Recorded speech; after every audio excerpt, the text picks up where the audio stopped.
Magsasabaw ako ng isda na bawo. Ayan, o. Ayan.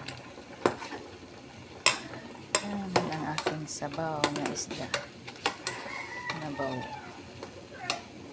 Ayan.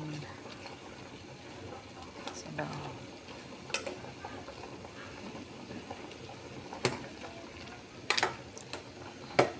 Lagyan ko ng tanglad, sibuyas, bawang.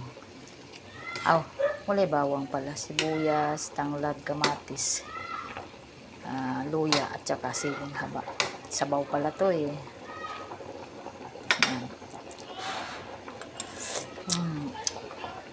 Okay na ang lasa.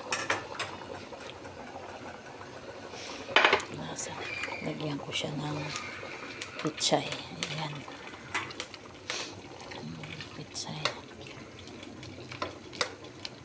Ang ating sabaw na may pitsay.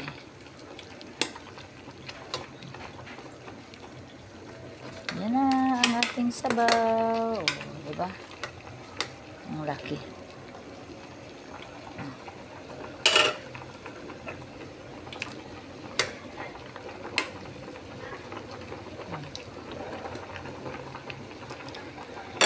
Ito na ang ating sabaw na isda.